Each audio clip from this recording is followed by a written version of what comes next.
today's color is grey and it is the perfect blend of black and white.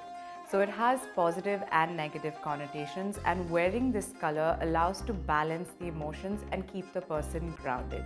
So we're talking about day 4 of Navratri, and this is the perfect color to wear to make a statement, and after all it's a subtle color.